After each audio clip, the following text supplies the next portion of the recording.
Assalamualaikum. Selamat berjumpa kembali bersama saya Sang Kelana. Baiklah, hari ini kita masih bercerita yang masih ada hubungannya dengan Kesultanan Kutaringin. Beberapa waktu yang lalu kita sudah membahas tentang masuknya Kiai Gede ke Kutaringin. Nah, hari ini cerita tersebut akan kita lanjutkan kembali. Bagaimanakah kelanjutan? Mari kita simak kelanjutan cerita tersebut.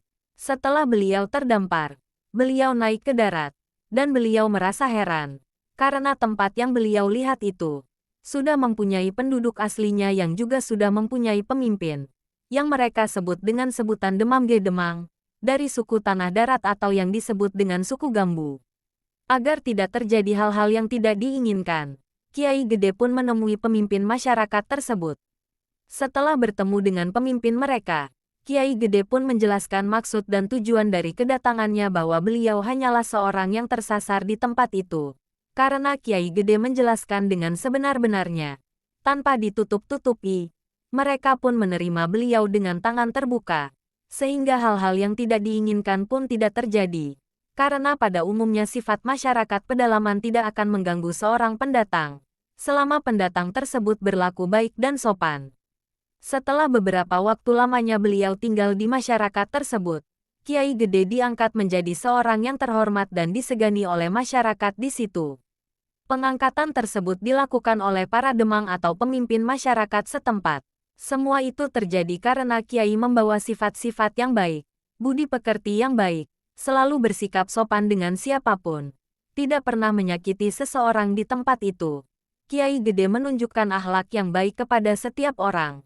Sifat-sifat yang baik itulah akhirnya yang membuat demang atau pemimpin masyarakat tersebut ingin bermenantukan Kiai Gede. Sehingga akhirnya Kiai Gede pun dijodohkan dengan salah satu dari anak demang-demang tersebut.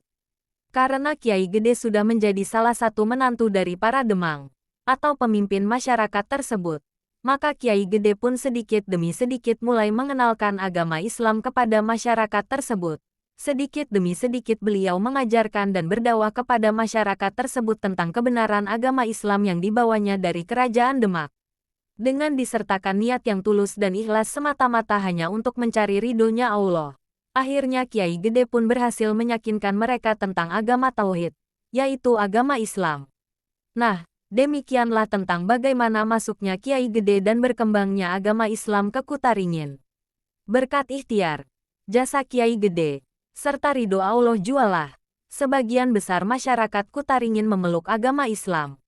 Namun, sebelum saya mengakhiri cerita ini, saya ingin mengatakan bahwa masuknya Kiai Gede ke Kutaringin ini tidak melalui perseteruan atau mengadu kesaktian, tetapi melainkan dengan kedamaian, kasih sayang, dan penuh cinta kasih, dengan akhlak yang baik, sehingga Kiai Gede diterima dan disukai oleh penduduk setempat.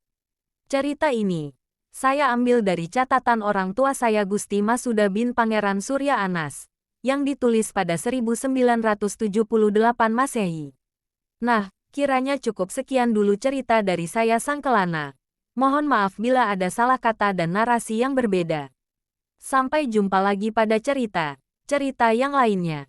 Salam santun saya, Gusti Rashdin atau Sang Kelana.